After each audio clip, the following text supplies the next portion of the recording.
وادی مہران سندھ کے ایک بزرگ ایک علاقے شاہ بندر تشریف لے گئے۔ جس گاؤں میں یہ بزرگ ٹھہرے ہوئے تھے اس کے ایک طرف اونٹوں کے چلانے کی، کیملز کے چلانے کی آواز آئی۔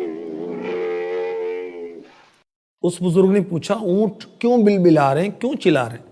بتایا گیا کہ قریب ہی ایک گاؤں ہے، وہاں کا حاکم بڑا ظالم ہے۔ اگر اس گاؤں میں اونٹ غلطی سے آ جاتے ہیں تو وہ ظالم شخص اونٹوں کی ٹانگوں اور دموں پر کپڑوں کے گولے بنا کر اس میں آگ لگا دیتا ہے اور اونٹ جلنے کی تکلیف سے بلبلا رہے ہیں۔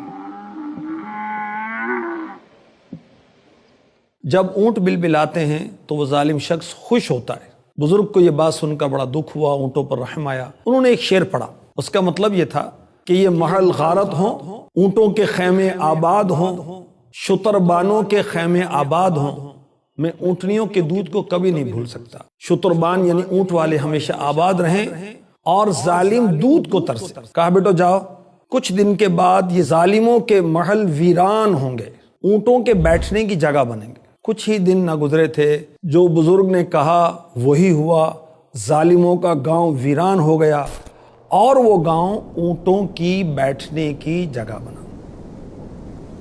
وہ بزرگ کون تھے؟ وہ تھے سچے صوفی صادق ولی کامل، مشہور شاعر حضرت شاہ عبداللطیف بھٹائی رحمۃ اللہ تعالی علیہ۔ آپ کی ولادت ہوئی 1101 سنی ہجری میں، 1689 سنی عیسوی میں۔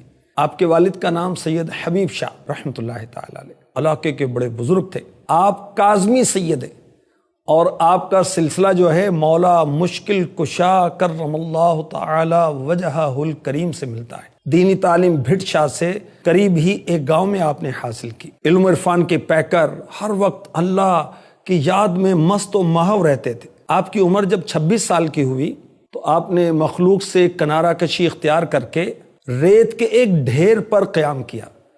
سندھی زبان میں ریت کے ٹیلے کھا بھٹ چاندان، یعنی سندھی زبان میں ریت کے ٹیلے کو بھٹ کہتے ہیں۔ تو اب وہ جگہ مشہور ہوئی بھٹ شاہ کے نام سے۔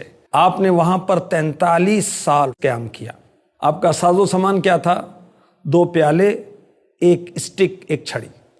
دیکھیں بزرگ کتنے دنیا سے کنارہ کشی اختیار کرتے۔ آپ کا نمایاں کارنامہ کیا ہے کہ آپ نے سندھی شاعری کے ذریعے سے اسلام کی تعلیمات کو عام کیا۔